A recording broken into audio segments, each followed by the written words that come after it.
All right, everyone, let's get to it. Welcome, class, to Classics 160B1. Meet the Ancients!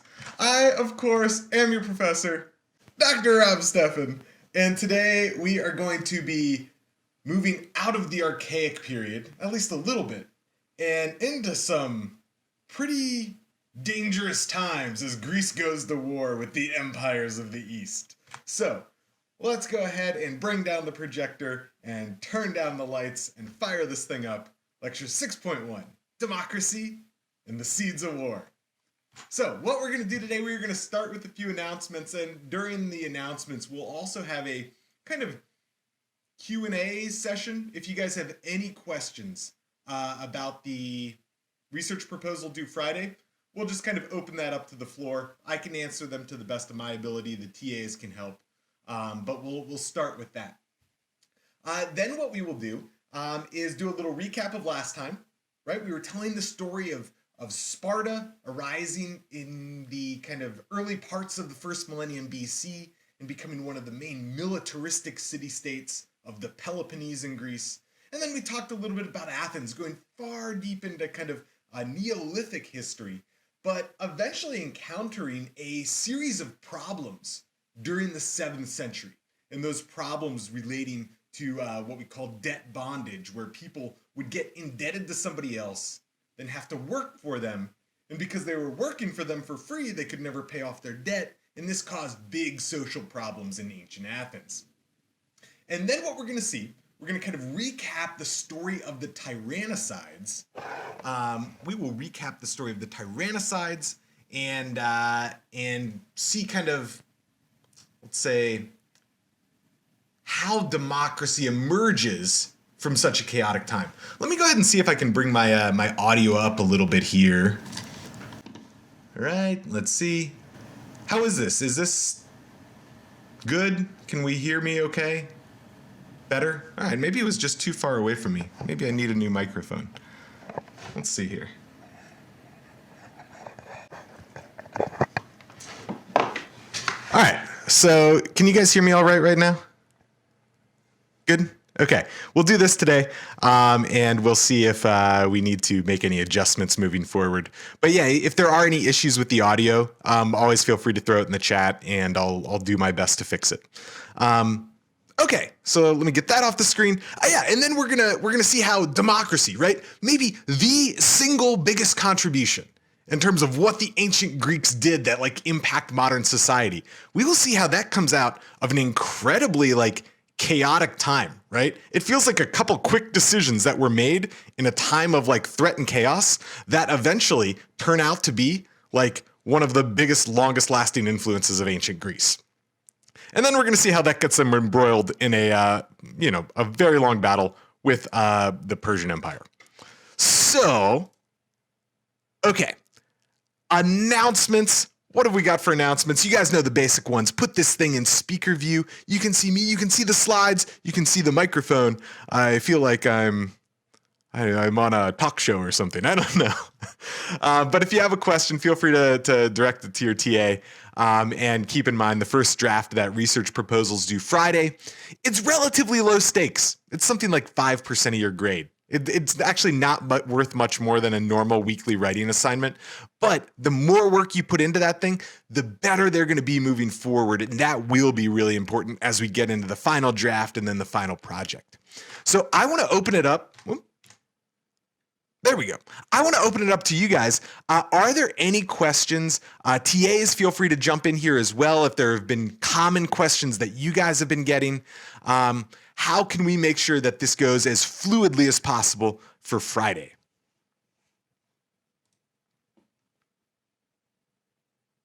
Okay, so one question. On Friday, you've got the research proposal, but that's in place of a normal reading response. Okay, so you don't have to do both a kind of response based on the reading as well as the research proposal. You'll see that there still is a reading up there for Friday, so you can still do the reading. I think it's about It should be about the Battle of Thermopylae. So it's kind of awesome. You get to read Herodotus's words on the Battle of Thermopylae, right? The event that the 300 movie was based on. So it's kind of cool. Check it out. But you don't have to do a write-up on that. Just focus on the research proposal. Okay, if you need to find groups, or if you need to create a group for the spreadsheet, go ahead and go to D2L. I'm going to do this as well and make sure it still lives where I think it lives.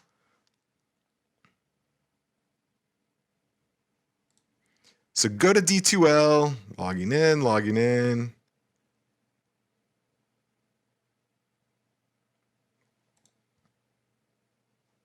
And then go to content. And if you look at the table of contents, right, on the left-hand side, you get all the modules. Scroll down to the bottom, and you're going to find Final Project. All right? And if you click on Final Project, that gives you the submission folders, that gives you the examples of final projects, and at the very top, there's a link that says Final Project Groups. Okay, so content, then scroll down in the table of contents, and then you can go ahead and put in your groups. All right, and there's a good handful of people who have already done this, and just kind of you're going in sequential order with group numbers. Make sure that the number next to your name is the same number as the rest of the people in your group. And that's how we'll know who's in which group. And then go ahead, and what I'd like you guys to do, you're only going to submit one single proposal. Okay, so only one person from the group is going to submit. And what I need you to do is bold your name, right? The person who's submitting, go ahead and bold your name. And then TAs, the way it'll work is, why don't you actually start with the group ones, okay? And if the person with the bolded name falls under your kind of last names, you'll do the grading for that whole group. Okay. So like Zach, if one of the bolded names falls under the people you're responsible for, you'll grade that group, and then you'll have to go in and put in the grade for all the members of the group, even if they don't fall under your name. Does that make sense? Cool. Excellent. In terms of grading time, you'll also want to, it'll be a little bit longer with the research proposal than our normal weekly writing assignments. So it'll be probably a full week until you get these back. And that's because we're going to try to give you a little bit more in-depth feedback on these and directions for the future, rather than just the rubric that you've been getting on the weekly writing assignments. Okay, can pictures of artifacts count as a primary source? Here's where I'm going with that, right? Artifacts absolutely are primary sources, right? The ruins of the Temple of Delphi, totally a primary source for Greek antiquity. What I'm going to say is I would like you to still engage with texts, so I will allow you to count like one artifact or picture of an artifact or something along those lines as an ancient primary source. That'll still mean that you have to do one that's textual. Fair enough? Good balance? Is the Homeric hymn a primary source? Absolutely, the Homeric hymns. Remember, really what we're counting is kind of anything ancient will count in that primary source category here. Yeah, Homeric hymns would work. Two primary sources for this original one, right? So you'll need at least one text. You could use two texts. You could use one text, one artifact, that sort of thing. All right, TAs, any Oh, okay, hold on. Before we get to the TAs here, if we're doing it alone, everything's double. Okay, if you're doing it alone, right? If you're not part of any group, it's still just 250 words for the research proposal, okay? If you got 2 people in the group, it's 500, 3 people, 750, 4 people, 1,000, okay? So each person, no matter how many people you have in a group, each person's kind of going to be writing 250 words there. How many secondary sources should we have? Shoot for 2 secondary sources too. That'll give you a total of 4 sources, 2 primary, 2 secondary. And now let me open it up to TAs as well. Are there common questions that you guys have been getting that I should be addressing to the group that we haven't tackled so far? I have a question for you, Dr. Rapp, to see if this is okay. I know we have this spreadsheet, but I was wondering, at least in my case, students' last names starting from A to G. If it would be okay for them to also include the names of the people of their groups in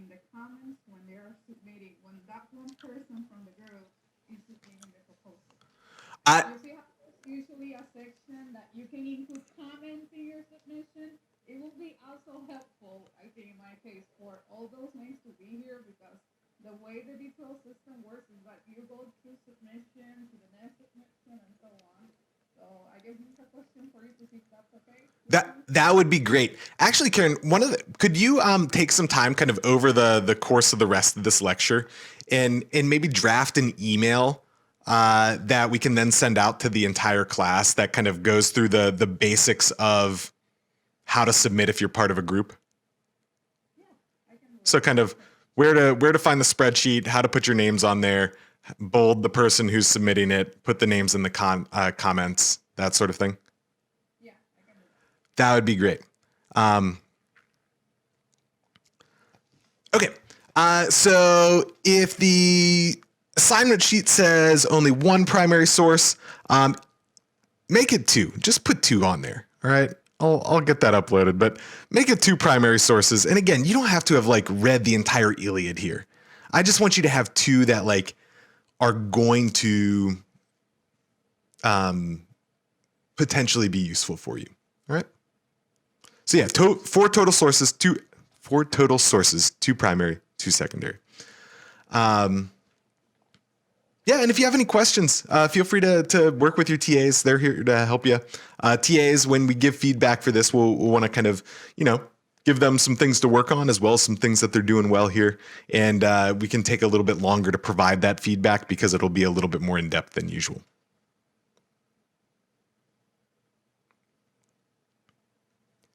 And so for the primary sources, right, I want you to have two primary sources. At least one of them has to be a text. Depending on what your topic is, both of them might be texts. That's totally fine, right? If you're doing something on ancient warfare and Herodotus is one and Homer's the other, awesome. That's fantastic, right? But if you're doing something on ancient warfare and you want Herodotus to be one and a cool vase of a phalanx army to be the other, that's also cool. At least one should be a text. All right.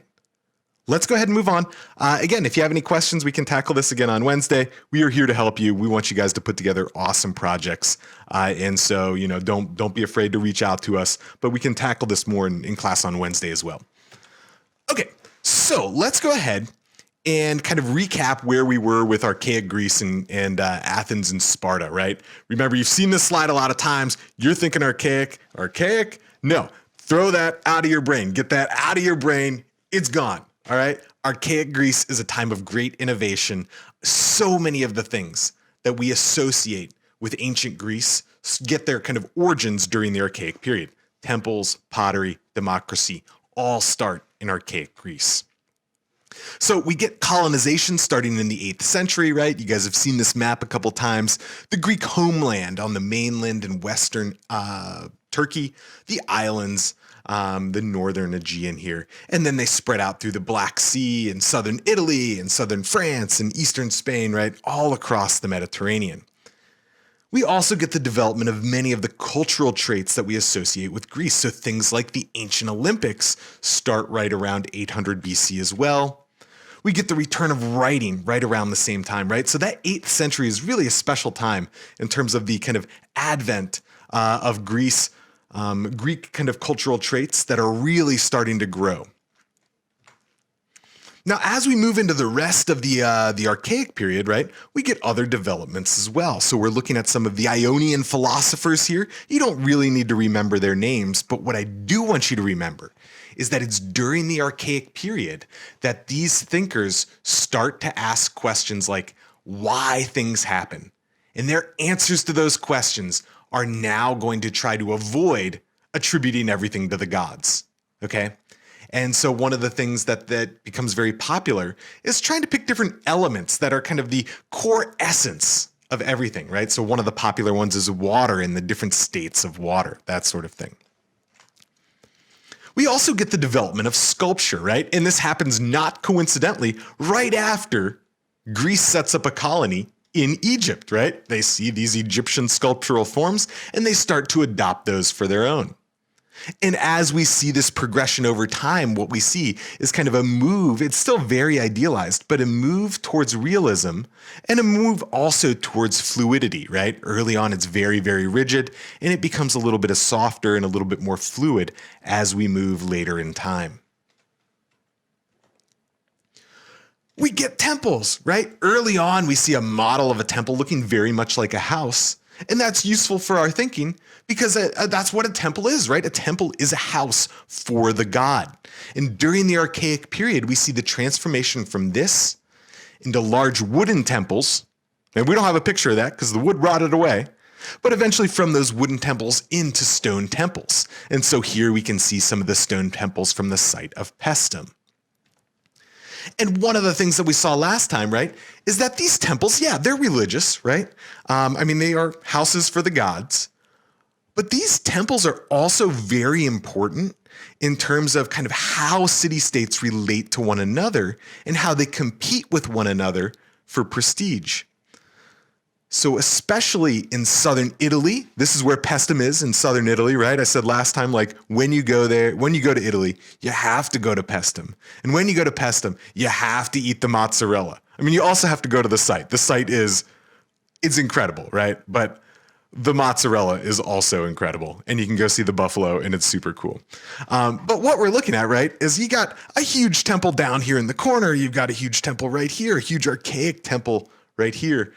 They are competing with each other through their ability to build temples to the gods.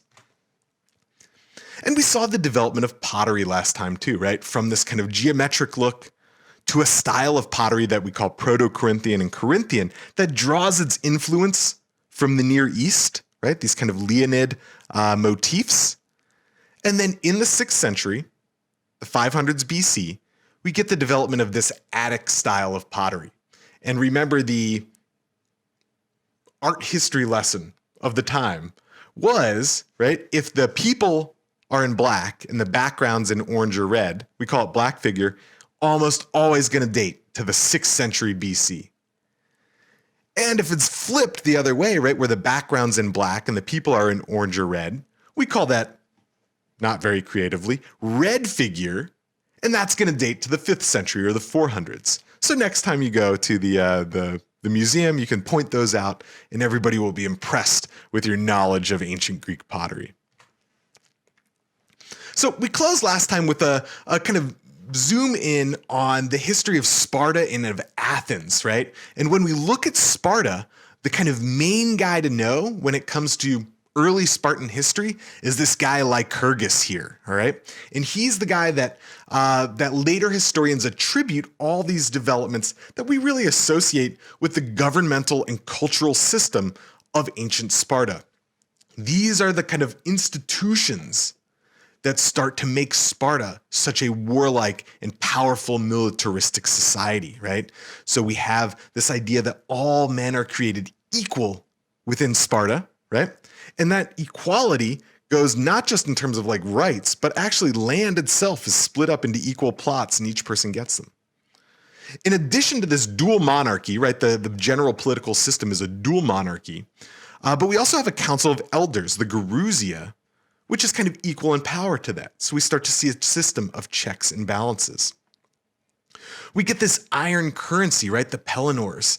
And this is in contrast to the gold and silver and bronze currency of places like Athens. And the idea then, right, is that this gold and silver currency, the Spartans thought that would make you weak and make you soft. And so they're lugging around big chunks of iron to pay for things. And then we get social groups within that, right? This is the Syssitia. Are these groups of 15 men. They eat together, they dine together, they do a lot of their activities together, and they build these very tight-knit relationships, which then become very important on the battlefield as well. And then finally, the one that you may have heard of before, right, the agoge. And the agoge, this is the kind of training program for young Spartan boys that put them on the path to becoming Spartan warriors. Okay, so that's kind of the main guy in terms of setting up Sparta, and we can see Sparta right here on the Peloponnese And over the course of the Archaic period, Sparta actually starts to unite a bunch of the different city-states in this region, becoming the head of what's known as the Peloponnesian League. Now, over in Athens, right? Athens is going to become like the shining jewel of Greece over the next couple hundred years. Also, don't ask me where this red dot is like in the middle of the sea. Athens is not in the middle of the sea. Athens is over here. I don't know how that migrated over there. But in the 7th century, right, in the 600s, Athens has got problems. And this is what I was mentioning, right? This debt bondage where people take a loan, they have trouble paying it back. In kind of lieu of that, they have to go work for somebody else. And because they're working for somebody else, they can't make any money, so they'll never get to pay back the loan. And so what's arisen here is essentially indentured servitude, where people are stuck like this for the rest of their lives. And this becomes a big problem socially and culturally. And a number of different people tried to come up with solutions, right? So we saw Cylon with his revolt. And we see Draco here, right, with a series of laws where if you break any law, you're put to death. That does not work well at all. We see Solon, this early Athenian leader who comes up with this kind of proto-democracy and starts to put rules in place about how like nobody has a right to like own you, right? And freeing debtors from that sort of thing. And his doesn't last because we get the tyrant, Pisistratus, who ends up taking over, right? And tyrant is our word for a sole ruler who ends up taking power by seizing power. But one of the crazy things, right, is that Athens is like going pretty well during the Archaic period under the rule of Pisistratus. But when he dies, his 2 sons take over. And we're going to start to see the story of his sons, Hippias and Hipparchus, and how the kind of chaos that comes with this is going to lead to Greek democracy. Okay, so this is kind of where we left off last time, right? And here are the main players in this kind of brief narrative or this brief story. So we've got Hippias and Hipparchus. These are the sons of Pisistratus. They are the tyrants ruling Athens at the time. Now, it turns out that one of them is in love with this guy, Harmodius. And what we're looking at here is a statue of the Tyrannicides. The younger guy's Harmodius, the older guy with the beard is Aristogeiton. And one of these guys is in love with Harmodius. But Harmodius is already with Aristogeiton, right? They're already a couple. They're not having any of the tyrants. And as a result of being kind of rebuffed from their advances, the tyrants end up banning the sister of Harmodius from this ritual sporting event of the Panathenaic Games. So she was supposed to play a role in the Panathenaic festival, and the tyrants have banned her from this. And this is a really big affront, right? This is like really, how would I say? It's really kind of a shameful thing that they've done to her sister by preventing her from playing her role in these in the rituals associated with the games. So as a result, Harmodius and Aristogeiton plan to assassinate both of the tyrants. But it only kind of works. So they kind of go through with the assassination. Hipparchus, they kill, right? So they kill one of the tyrants, but they aren't able to kill Hippias. And in the aftermath, one of them's killed immediately. One of the Tyrannicides is killed immediately. The other one's tortured to death. So what we get after this whole thing, right, this assassination attempt, we still have a single tyrant ruling Athens. And the 2 Tyrannicides are both dead. So things are kind of in chaos. And let's step back for a second and think of what's going on in the rest of Greece, especially in Sparta. Sparta's looking at what's happening in Athens, and it sees an opportunity. It sees an opportunity to extend its power outside of the Peloponnese and extend its power over one of the kind of strongest city-states in all of Greece. So Hippias is still ruling, and Sparta's thinking, how can I get in on that? And then at the same time, we have the Alcmaeonidae. All right, so this is the family, the Alcmaeonids. This is the family that put down that revolt if you remember back to last week, they put down that revolt of Cylon, and they put it down so brutally. They massacred everyone. And it was so brutal that they were cursed and they were expelled from the city of Athens. And the Alcmaeonidae, they also see this as an opportunity. And so they've started bribing the Oracle of Delphi, right? So what we're looking at here, the picture over here, this is a picture of one of the temples at Delphi. It's not actually where the Oracle was, but it kind of looks cool. So they go to Delphi and they're bribing the Oracle. And what they're bribing, what they're saying, is they want the Oracle, anytime Sparta comes to ask a question, they want the Oracle to tell Sparta, first free Athens from the tyrant, and then give them their answer, whatever the answer is. And so they hear this enough that Sparta gets the idea that they're like, all right, let's do this. So they team up with the Alcmaeonids, the ones who had been exiled. They team up with some other Athenian leaders, and they go to kick out the tyrant Hippias. All right, so Hippias is finally, with the help of Sparta and the Alcmaeonids, Hippias is kicked out of Athens. Now, here are the main players at this point in time. All right, so our guy Cleomenes, and you don't have to necessarily remember Cleomenes or Astiagis. Cleisthenes is going to be the guy you want to know. If you like, maybe write them all down now. But as we get towards the midterm, if you can only remember one of three, put a big star by this guy Cleisthenes. All right. Okay, so Cleomenes is the leader of Sparta. He's one of the two dual monarchs. He's the guy who's trying to make inroads into Athens, but he's the Spartan leader, all right? He's the guy over on the left here. Then we've got Astiagis, and Astiagis is an Athenian leader, but he's kind of teamed up closest with the Spartans, all right? And then we've got Cleisthenes, and he's also an Athenian leader. He's one of the Alcmaeonids. He's part of that family who's been able to get back into Athens as a result of kicking out Hippias. And he's actually gained the support of many of the people in Athens. So Astiagis, right? They're kind of battling for power, Astiagis and Cleisthenes, for rule within Athens in the vacuum that was created by getting rid of the tyrant Hippias.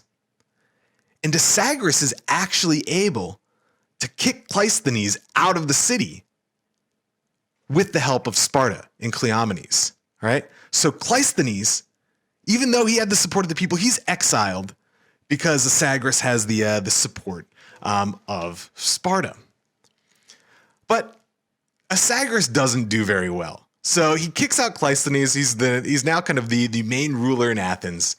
And he starts to pick on all the aristocratic families, right? So he starts to take their land, take their money, exile some other groups. Again, under this curse of the Alcmaeonids, he's exiling people again.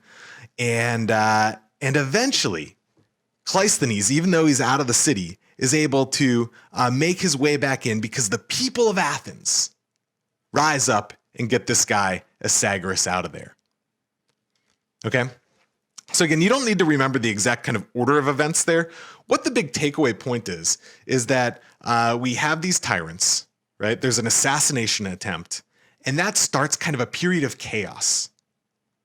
And during this period of chaos, Sparta tries to make inroads to gain some power over Athens, supporting different political factions.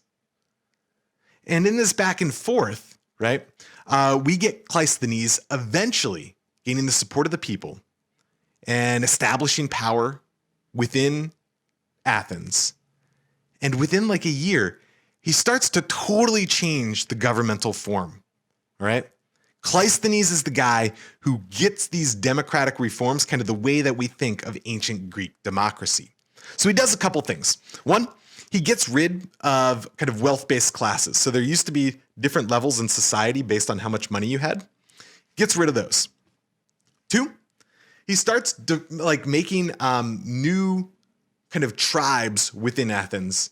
And each one of these is going to have, or each one of these demes, you don't need to remember the exact kind of name here, but it's going to be a mixture between of people who live in a city, people who live in a countryside, and people who live near the coast. All right? And this is really important for the way that democracy is going to work. What that's meaning is each group has really diverse perspectives, right? There's a good diversity in the fact that some people live in the city, some are farming out in the countryside, some are near the sea. And that allows them to bring a lot of different perspectives to the democratic process. Now, here's the kind of the way that this works, right? Democracy, the very literal translation, right, is the power of the people. Demos, meaning the people, kratos or kratia here, meaning the power. So the power of the people. And what he does is he has all male citizens able to vote on everything. This is the big difference, right, between ancient Greek democracy and our democracy. For the most part, right, we vote on people to represent us, right? We just had a presidential election a couple months ago, right? We vote on people to make laws, right? We vote on senators and representatives, that sort of thing. And sometimes we vote on laws themselves. In ancient Greece, the big difference is that all the voting citizens vote on everything. They're not voting for representatives. What they're doing is like, let's vote on a new tax. Let's vote on whether we should build a new temple. Let's vote on whether we should go to war with Sparta. Everybody's voting on everything, okay? Now, when I say everybody, again, this was the caveat from last week. We have to keep in mind that even though this is a huge step towards equality, many groups are still excluded here, okay? So it's still a slave-based society. The women are excluded from the democratic process. Children are excluded. Foreigners are excluded. So let's not get kind of carried away. But the voting citizenry is voting on each initiative rather than representatives. Now, one of the other cool things is that along with the entire citizen assembly, you get something known as the Council of 500. All right. And so this is 50 different men from each of 10 tribes, and they serve for a year. And the way that you get chosen for that is you get your name drawn randomly. All right. Now, within that kind of group of 500, there's a new president each day.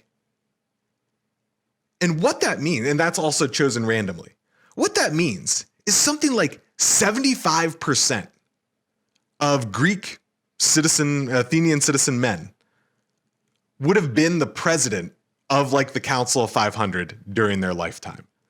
This is wild. Like, imagine a United States where 75% of the people who can vote would be president for a day. Now, what the council does, this sounds very boring, but it turns out to be really important. Okay, what the council does is it sets the agenda for voting. It's the Council of 500 that decides what's going to be voted upon. Now, setting an agenda sounds really boring, but it's incredibly, incredibly important because these are huge decisions about whether to go to war, whether to settle and make peace.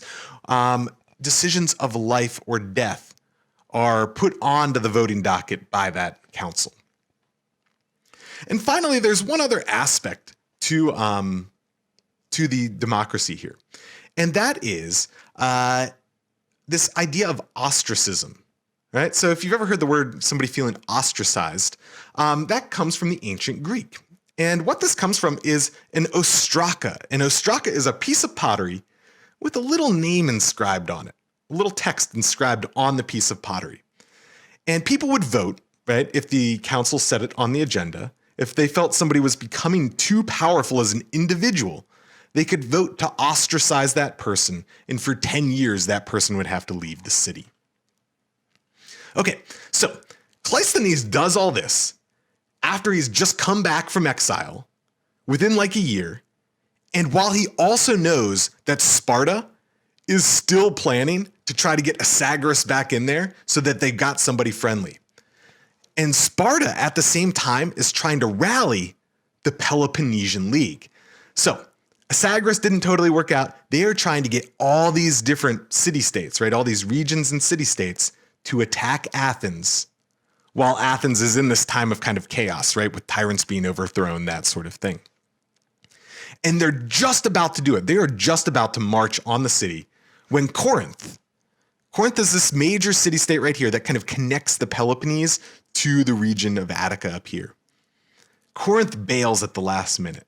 And it sets off this chain reaction of these other city-states saying, no, we're not going to do it. We're not going to attack Athens. But, well, so Sparta doesn't actually attack, but Athens is freaked out. And they're freaked out enough that they send diplomats east, right? So they send diplomats eastward over here, off the map, way over on this side over here, to the Persian Empire asking for help. And the Persian governor at the time says, sure, I'll help you. Just give us a gift of earth and water, and we'll help you out. And so the diplomats, the envoys say, okay, sure, right? Earth and whatever that means, right? And so they give the gift of earth and water. And in the eyes of the Persians at that point in time, the Athenians have just submitted to Persian rule, right? That's what it meant for Persians to give somebody earth and water. That means you're submitting to them. The Athenians didn't know any better, so they're just like, whatever, like they didn't see it. Now, Persia never gives Athens any help, but that doesn't matter. From Persians' perspective, Athens has just submitted to them. Okay, so we're going to dive in. We are now going to go east, right? And we are going to take a look at Persia. This is what it looks like at the time. This is wild, right? Like, it has been a while since we've been talking about the empires of the Near East. And we had, right, switched over to Greece a little bit. Greece is this little piddly tiny thing here. Greece is not particularly impressive at the time. Persia is the greatest empire the world has ever seen. It is huge, right? It stretches all the way to the borders of India. It's conquered Egypt. It's conquered all of Anatolia, as well as the region of Mesopotamia, all right?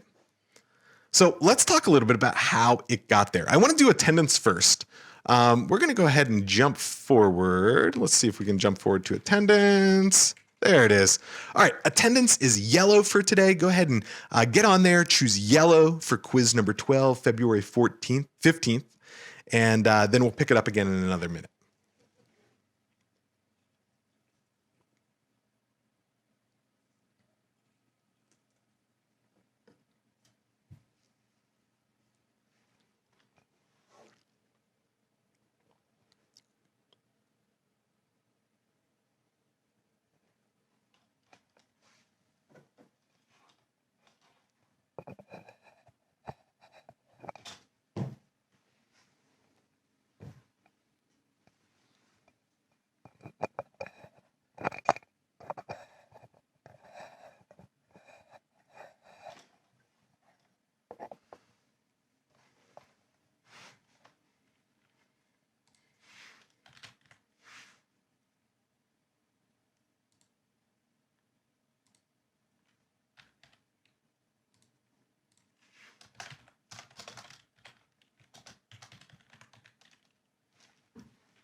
Do you want me to copy you in the email for the class and the other PAs as well, or do you just want me to email the students? No, go ahead and email everybody. That would be great. Have you used that feature in D2L where you can go to class list and send it to everybody? But that would be great. Have everybody on there.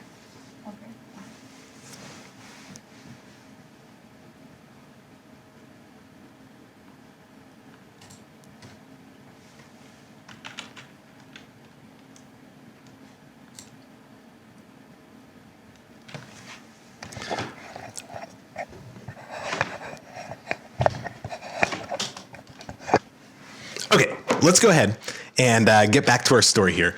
We need to figure out what in the world is going on that, like, how did Persia out of nowhere just become like the biggest empire the world had ever seen? Where did that come from, right? So there's our map. And what we left off with a couple weeks ago, remember the Bronze Age collapse, right? All this destruction. Well, over here in Greece, that leads to the Dark Ages for like 400 years. But over here in the Near East, things pick up again pretty quickly. And in particular, they pick up with the Assyrian Empire, right? And if there's one thing you remember about the Assyrian Empire, it's that you do not want to mess with these guys because they will hurt you, all right? So the Assyrians have a couple kind of developments or inventions that really make them a vicious empire and one that you do not want to cross, okay? So one of the things they develop are these siege engines, right? So siege engine is something that you use to break down the city walls of a city that you're attacking, right? So you can see here, it's on wheels, it's got like a battering ram, you got people, you got archers up on the top here who are shielded. So they can now break down your city walls with these siege engines. And then what happens if they do that is really bad. So here's some different kind of reliefs of Assyria showing what happens when they attack your city. So on the left-hand side here, you see people on sticks having been impaled. On the right-hand side, you can see people being flayed alive. So this is like the person is alive and they're just cutting off all their skin. This is gruesome stuff, right? And the idea behind this is that they do this a couple times so that they don't have to fight the battles anymore.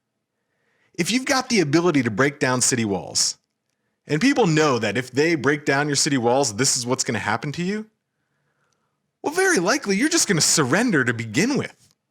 And so that's the way that Assyrian warfare kind of worked, is that when they had to attack, it got really gruesome and bad.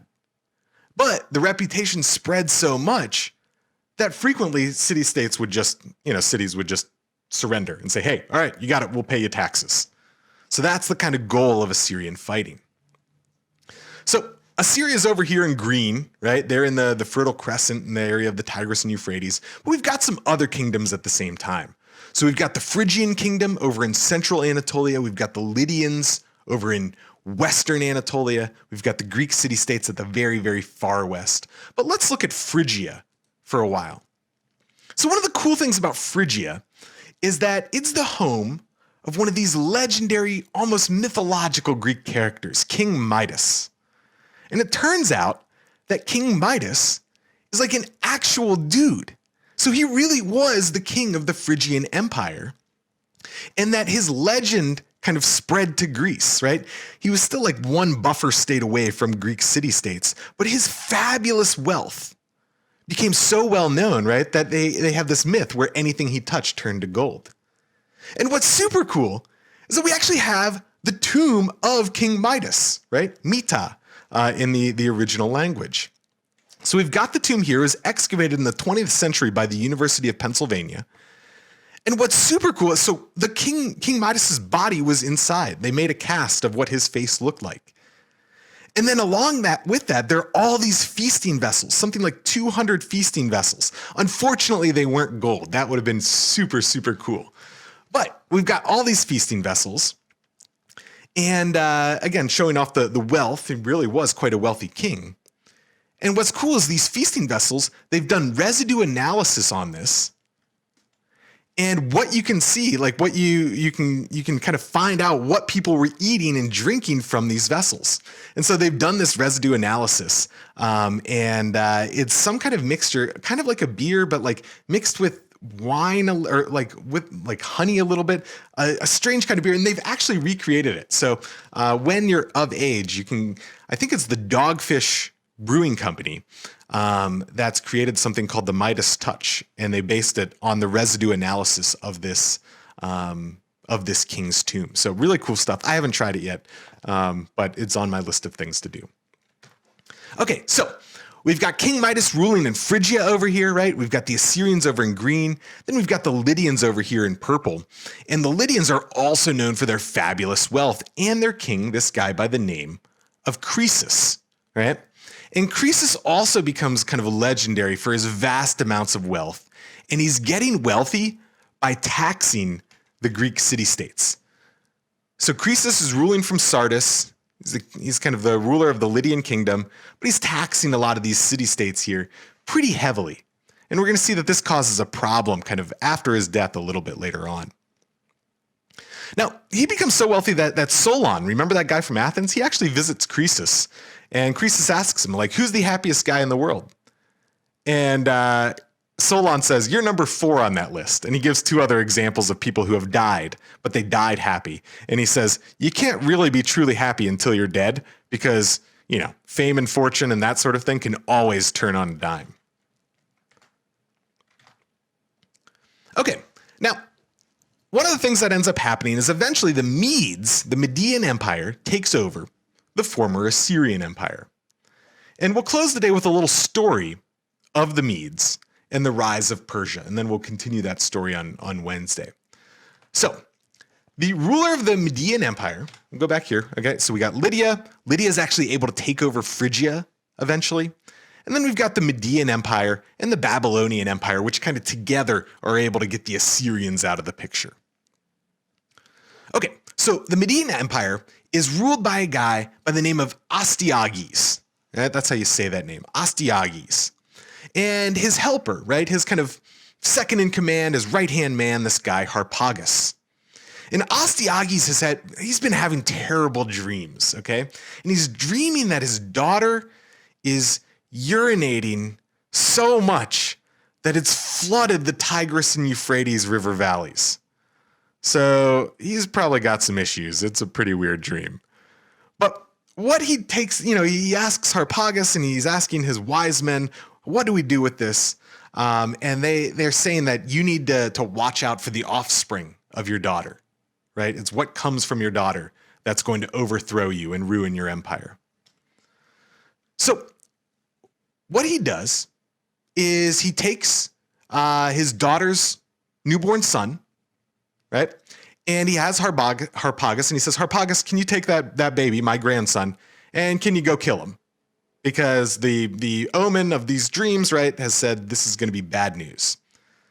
Now Harpagus takes the son, right, and he's like, I can't kill this kid, right? Like, what if the mom starts ruling, right? And I've been the one who killed her kid. That's bad news for me. So instead, what he does is he takes the kid away, right? So they're from up here, and he takes the kid way down into this part of the kind of empire, way down actually here into Persis, which is where we get our word Persia. And he leaves the kid with a farmer, and the kid grows up. And what ends up happening is while he's growing, the king gets this he hears stories about this kid who's acting like a king, right? He's playing with his kids, and the kid already as a kid is ruling over other kids. And Astiagis hears this story. And so he calls in Harpagus, and Astiagis knows at this point that Harpagus did not kill his kid. But he calls in Harpagus. Harpagus he thinks this is bad news, right? But Astiagis is no big deal. Come on over for dinner, and we'll just settle things, no big deal. And so they're having dinner together, and Astiagis is like, do you like your dinner? And Harpagus is like, sure, yeah, it's pretty good. It's like, oh, you do like it. Well, why don't you take a little closer look? And he starts to see a little finger in the food, and then a toe. And it so happens that Astiagis has taken the children of Harpagus and chopped them up, and then baked them into a pie and fed them to Harpagus for failing to carry out his orders all those years ago. Now, that's a pretty gruesome thing, and Astiagis still has to deal with this kid who's now grown up in Persia and has become so powerful that he's now threatening Astiagis' rule. And so he sends Harpagus at the front of his army to go do battle against this kid. And of course, what Harpagus does is when the two groups meet, he just flips over to the other side. He's like, that guy fed me my children. I'm going with this new guy over here. And so they team up, Harpagus and this kid known as Cyrus, and they march on Astiagis, overthrow him, and institute the Persian Empire. So That's where we're going to close with today. Sorry for keeping you a couple extra minutes. We will pick back up with the story of the Persians on Wednesday, and we will see how they come into conflict with the Greeks. So have a wonderful couple days. I will see you Wednesday. All right. Bye, everyone.